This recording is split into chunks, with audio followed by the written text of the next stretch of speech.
حديثنا البارحة مو وقالوا مننا النفس ومننا الجسد ومننا العقل ومننا الروح. خلى سيطر على الإنسان المسلم بعقله وبروحه، وخلي جسده ونفسه شو تسوي خلي تسوي، ما له علاقة به، المهم أسيطر على عقله وروحه. وحدة أو هجمة من الهجمات الخطرة، بصراحة أقول خطرة لأن فعلا خطرة، اللي يستهدفون بها الإنسان المسلم عموما وشيعة أهل البيت خصوصا، هو قضية الزواج. ما يريدوك تتكاثر، ما يريدوك تجدد الجنس، ما يريدوك تكثر الجنس، ما يريدوك تكثر نسمة مميزة من أهل لا إله إلا الله، ما يريدوك تتكاثر، يريدوك دائما أنت نحو التقليص. يدخلوك بحروب، يدخلوك بمشاكل، يدخلوك بملاحن، يورطوك بواحد مثل مسعور وغير مسعور، ويخلون هالشباب اللي جاي تدفع قرابين وقرابين وقرابين وأضاحي. ويا ريت يا ريت هذول الشباب احنا مقيمينهم مجاهد ومن الحشد الشعبي المقدس وشايل دمه بشيشه وينذبح ويقدم نفسه للبلد، وإذا عندكم اكو بعض ناس تحتار اهلهم تطلعون شهاده وفاه. اصلا شهاده وفاه بعضهم ما من طيبهم، اصلا حق من حقوقهم ماكو. اكو يا ما جرحى وجرحى وجرحى راحوا شهداء بسبب الاهمال الحكومي للحشد الشعبي. مو بس الحكومه هملتهم، احنا كمجتمع هملناهم. قبل محرم انا ملتقي بالاخوه قاده لواء علي الاكبر، يقولون شيخنا اكو مشاكل يا مشاكل بالمجتمع جاي يظلمنا احنا كحشد. يا جماعة الخير قبل 3 أيام ايش قلت لكم؟ قلت لكم الحشد عمايمنا وشرفنا وعقلنا والله تاج روسنا، ولولاهم احنا ما استقرينا، وهذا العدو الصديق يعترف به. لولاهم ما هدأنا، لولاهم ما قعدنا.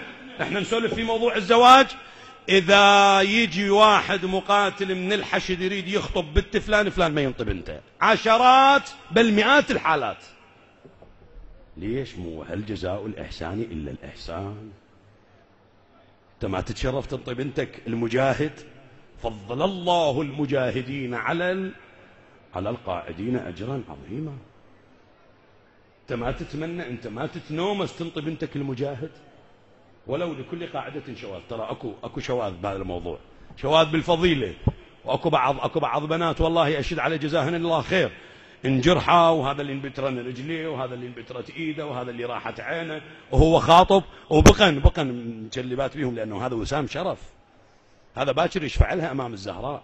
وتجي تلقي بعض النطيحة والمتردية مع احترام للسامع، والله عمي شنو انا بنتي انا منتحر بيها بنتي، شنو بنتي ما رايدها، شنو انطيها الكابه؟ مو هذا مجاهد؟ هذا هو اللي حفظ عرض بنتك، هذا لو ما هو عرض بنتك مهتوك. وهل جزاء الإحسان إلا الإحسان؟ هالشكل اكو بعض ناس. إخواني، كل الأمم تقيم عظمائها وتقيم من يضحي لأجلها، بس أمة العرب اللي يضحي إن نخليه ماكل ونسبه ونشتمه ونملخ أصلا، بس أمة العرب. مو طبعنا، لا احنا طبعنا نشكر الإحسان، بس هذا هم وجه من وجوه الحرب الناعمة يا جماعة الخير. جاي يطببون ثقافات غير ثقافات وسائل التواصل الاجتماعي، وجاي يروجون فرد أشياء بأدمغة شبابنا ما أنزل الله بها من سلطان. بعض منهم يريد يحافظ على دينه، يظل مشلب منبر الحسين وبمرجعيته، ويجيك بعض واحد لا يقول لك هذا أنا ويني وين دول الحكي، هذا مقنع أكثر من هذا. مقنع ليش؟ لأن خيوط الشيطان منسوجة عدل براسه. اخواني الهجمة خطيرة بصراحة. كل الأمم تقيم عظمائها. والله ذاك اليوم قرأت تقرير، أنا صفنت على حالي، ما أدري ألطم على نفسي، ما أدري ألطم على الشيعة، ما أدري ألطم على المسلمين.